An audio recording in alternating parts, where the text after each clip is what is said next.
మిగిలిపోతే భయంకరమైన శ్రమలు, భయంకరమైన అవస్థలు. వెళ్ళిపోతే 7 సంవత్సరాల విందుంది ప్రభుత్వ పాటు మధ్యాకాశంలో. మరి మిగిలిపోతే మహాశ్రమలు ఉన్నాయి.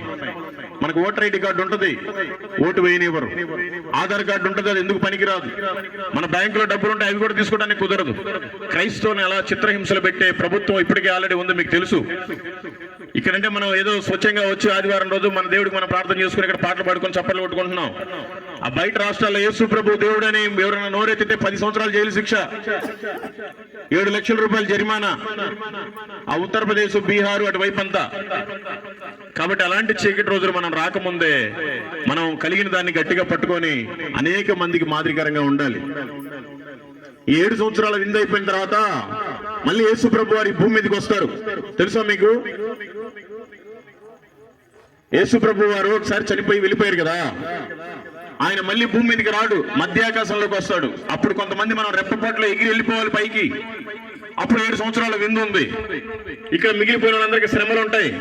ఆ 7 సంవత్సరాల విందు అయిపోయిన తర్వాత అప్పుడు ఆయన భూమి మీదకి వస్తాడు. ఈ భూమి మీదకి వచ్చి మనకి చంద్రబాబు నాయుడు, పవన్ కళ్యాణ్, జగన్మోహన్ రెడ్డి, మోడీ ఎట్లయితే పరిపాలించాడో ఆయన కూడా ఈ భూమిని పరిపాలిస్తాడు.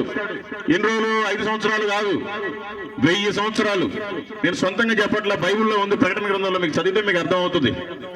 1000 సంవత్సరాలు ఆయనే మనకు ముఖ్యమంత్రి, 1000 సంవత్సరాలు ఆయనే మనకు ప్రధానమంత్రి, 1000 సంవత్సరాలు ఆయనే మనకు రాజు, 1000 సంవత్సరాలు ఆయనే మనకు దేవుడు ఈ భూమి మీద.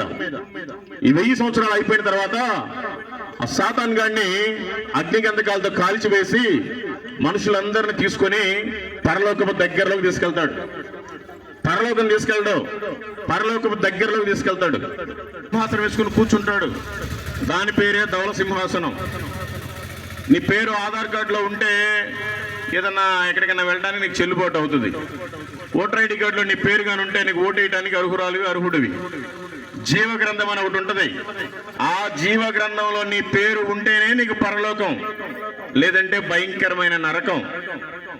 అదే తీర్పు దినం. దాని పేరే ధవళ సింహాసనం అంటారు. తండ్రి అయిన దేవుడు కూర్చొని ఉంటాడు. తండ్రి అయిన దేవుడు కుడిపార్శ్వం మీద యేసు ప్రభు వారు కూర్చొని ఉంటాడు. రే పలానా అక్కని తీసుకురండి రా, అక్కడ నుంచో పెట్టనంటే దేవదూతలు 2 వచ్చి తీసుకొని వస్తారు. ఏమ్మా, నీకోసం నా కుమారుని భూమి మీదకి పంపించాను.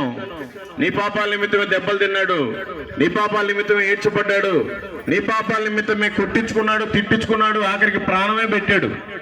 మరి నువ్వు నా కోసం ఏం చేశావు అని అడుగుతాడు. నువ్వు ఆ రోజు లెక్క చెప్పాలి.